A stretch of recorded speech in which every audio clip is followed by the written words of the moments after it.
The roofing rep who waits until his debt is gone to start investing loses. But the rep who invests while carrying high interest debt, he loses too. So what's the actual move? And why do most reps get this completely wrong? What's up, Roof Money Pros? Mike here with Roof Money Pro, and my mission is to help roofing professionals like you maximize your careers and build wealth. Now, this channel exists for one specific person, the rep who's closing deals, stacking commissions, running hard, and still looking at his bank account at the end of every year wondering where the hell it all went. If that's you, hit that subscribe button right now because every video on this channel is made for exactly that guy. Today, we're tackling one of the biggest internal struggles when it comes to the debt versus investing debate, and I'll share my personal story of how I've navigated both during my roofing sales career. And stick with me because at the end of this video, I'm going to show you a dead simple framework so you can decide exactly what you should do based on your situation. No guessing, no generic advice, a clear answer you can act on today. This is actually one of the biggest things I work through with reps inside our private sessions. A lot of guys show up carrying this exact same question and we finally put it to rest. So let's do that right now. Here's the foundational thing you need to understand before any of this makes sense. When you pay off debt, you get a guaranteed return equal to whatever your interest rate is. Guaranteed returns don't come around every day.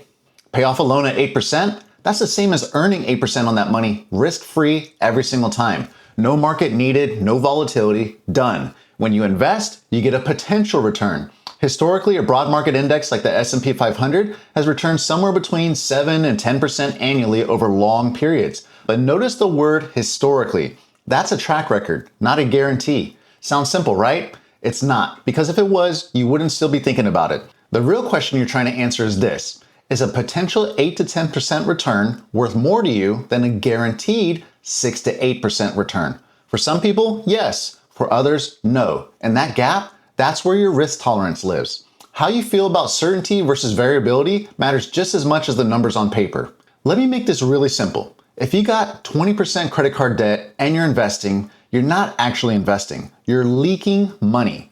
High interest debt, whether it be credit cards, personal loans, anything above 8 or 9%, almost always gets paid off first. There is no reliable investment strategy that consistently beats 20% interest. Trying to out-invest that rate is like running on a treadmill going the wrong direction. You're moving, it feels like effort, which gets confused as progress, but you're going nowhere. Second, if your cash flow is tight or inconsistent, then debt payments are a liability you can't escape. In roofing sales, you know how volatile income can be. It could be a slow market, a bad weather stretch, or a personal setback. Debt doesn't care. It's due regardless. Eliminating those fixed obligations gives you real breathing room when things slow down.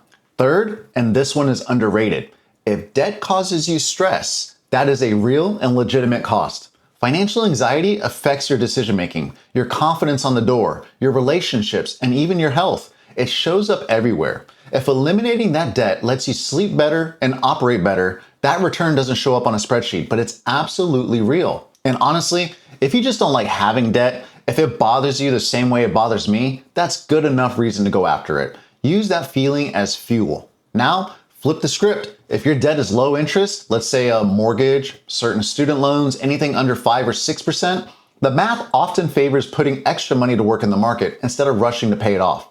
A 3.5% mortgage against a long-term market average of 8 to 10% is a meaningful spread. That math compounds significantly over 15 plus years. But here's what I need you to hear loud and clear. Investing only makes sense when your financial foundation is rock solid. You need a cash buffer, full stop. And I don't say that as a checkbox exercise or cookie cutter advice. I've sat down with so many reps who told me they were investing. The second I asked about their portfolio, they got real quiet or started deflecting. Then they admitted they either stopped contributing or pulled money out to cover bills or an unexpected expense because they didn't have a buffer. That's not investing. That's a very stressful savings account. The market doesn't care that your transmission just went out and you need it to visit job sites. And let's be honest, most people say they're long-term investors until their account turns red. Everyone's committed when the market's up. Discipline is easy in good weather. If you have stabilized cash flow, a real cash buffer, a long enough time horizon, and you can emotionally handle watching a balance drop before it recovers, investing is one of the most powerful wealth building tools you have access to. Compound growth over 10, 20, 30 years is legit, and time is the one ingredient you can never buy back. And in a minute, I'll show you exactly how to decide which one you should prioritize, so keep watching. And this is where most guys mess it up. Not because they don't know what to do, but because they can't stick to it. Let me ask you something before we go further. Are you the type of person who hates carrying debt? Or are you the type who's comfortable with it if the math makes sense? That question matters more than any interest rate. For a long time, I thought personal finance was purely logical. Run the numbers, follow the math, execute. But I finally realized that's not how life works. And honestly, that's not how people work either. The so-called optimal financial plan is completely useless if you can't actually follow it to a T. And most people can't. Not because they're weak, but because they're human. Debt feels heavier than the math suggests. It creates psychological drag, and for a lot of people, eliminating that debt unlocks a level of discipline and confidence that makes every other financial decision easier to execute. On the flip side, investing requires you to be consistent through uncertainty, and that's genuinely hard too. When the market is down 15% and the news is screaming disaster, staying the course takes real mental strength. And if you're not in a stable place financially or emotionally, that consistency breaks. And a broken investment strategy often does more damage than no strategy at all. Here's what I want you to take from this. Whether you're working towards paying off $100,000 in debt in a year or building a $100,000 portfolio, you need milestones. You need wins along the way. I'm currently building a $250,000 dividend portfolio, and that goal is going to take real time. So I'm not locked into one big number, staring at it and waiting. I'm setting smaller targets, hitting them, celebrating each one, and keeping the momentum going. Progress keeps you in the game. Staying in the game is everything. Here's how this played out for me, because context is everything. During my first year in roofing sales, my focus was entirely on investing and saving towards my first rental property. That was the mission. I stayed locked in, then I shifted. Instead of coming up with a down payment for another property, I made the decision to aggressively pay off my primary home and become completely debt-free. And I want to be honest with you, it wasn't a purely mathematical decision. It was a strategic one. I had a decision to make. Lean into the math or build a foundation that let me operate under less pressure. And I remember thinking, if I get this wrong, I'm setting myself back years. I was making strides in roofing sales, and I knew going in it was only going to be a 3 to 5 year run. I made peace with that early, which actually freed me up to be more aggressive. I committed to setting aside 60% of my income towards financial goals, and I learned I could live comfortably off about 25% as long as I stayed locked in on my production numbers. Then the slow months came, because in roofing sales, they always do. There were months where deals slowed, the pipeline got thin, and the pressure started building. But knowing I didn't have a mortgage, even when I hadn't reached the goal yet but was actively working towards it, that changed everything. I could make decisions from a position of strength instead of fear. That decision didn't just change my finances, it changed how I showed up every single day. Here's something that'll help a lot of you who feel stuck in the either-or mindset. You don't have to choose 100% one way. A hybrid approach means you split your extra money between debt payoff and investing, and you just adjust the ratio based on where you are in life. Maybe right now it's 70% towards debt and 30% towards a retirement account, or it flips once the high interest debt is gone. The flexibility is the point. And keep it simple. I can't stress that enough. My investment portfolio is made up entirely of ETFs that are broad, diversified, and low cost. That's it. I have more important things to focus on than trying to pick individual winners. I had a teammate once who was absolutely fired up about a crypto coin, talking about it every single sales meeting, showing his phone to anyone who'd look. Know anyone like that?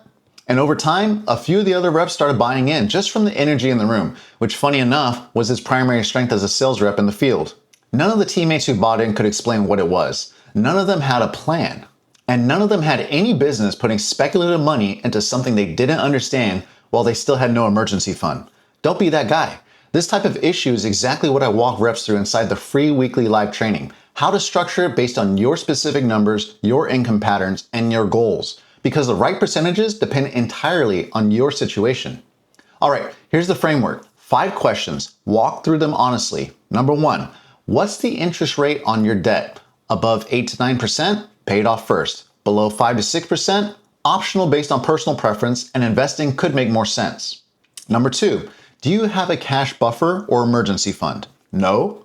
Build it first. Without it, your portfolio is just money you'll pull out the moment life happens. 3, how stable is your income? Variable or unpredictable equals debt payoff protects you.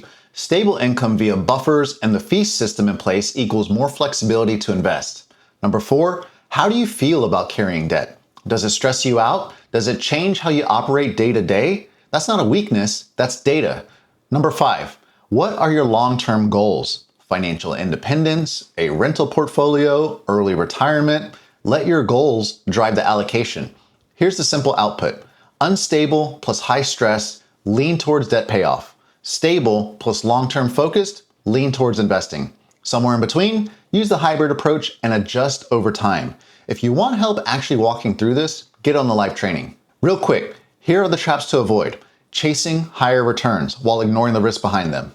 Returns look incredible on paper until the market drops 30% and you panic sell at the bottom. Returns you never capture aren't real returns. Investing without a financial foundation. No buffer, no stability, no plan. You'll raid the account the first time life gets expensive, and it always does. Going all in on one strategy with zero flexibility. Life changes, and our strategy has to change with it. And ignoring your own behavior. The best financial plan in the world is the one you can actually execute. Know yourself and be honest about it. Here's the part I want you to hear as motivation, not as a timeline that overwhelms you. In the early stage, the focus is stability. Knock out high interest debt. Build your cash buffer. Stop the bleeding. Get the foundation right. In the mid stage, you balance. Pay down remaining debt while steadily building your investment habit. Both are happening at the same time. In the later stage, debt is completely handled. Now you maximize investing, let compounding work, and start building real assets that work for you. And here's what matters most. This doesn't have to take forever. I've seen reps move through all three stages inside 12 months when they were truly committed. Not because it was easy, but because they decided it was a priority and stayed locked in. You have a real earning advantage in this industry. The income is there. The only question is whether the plan is there too. Debt versus investing isn't about finding the perfect strategy. It's about finding one you can actually stick to. Because the wrong plan executed consistently beats the perfect plan you quit on every single time. The numbers matter, and so does your ability to sleep at night. So does your consistency. So does your confidence when you walk up to that client's door. For me, becoming debt-free built a foundation that made every other financial move easier to execute. For you, the answer might look different, and that's okay. Make the decision that fits your situation. Build from that foundation and keep evolving as your circumstances improve. Now, if you want the full system for where your money should go every single month so you're not guessing between debt and investing, check out the Feast system. That's the framework that actually maps it out for you. Hey, Roof Money Pros, if this video helped you, be sure to hit that subscribe button because this is the only channel that's actually talking about money specifically for roofing reps. There's a lot of general financial advice out there, but it doesn't account for variable income, commissions, and the way this industry actually works from someone who's worked in it. And the more this channel grows, the more reps we can reach who are making great money, but not keeping it. Most roofing reps waste their best earning months, not because they don't make enough, but because of behavioral mistakes they don't even know they're making. I've seen it, I've lived around it, and if you're not careful, it's an easy cycle to fall into. That's the next video. Make sure you check it out. Thanks for watching, and in the meantime, keep stacking, keep building, and I'll see you in the next one.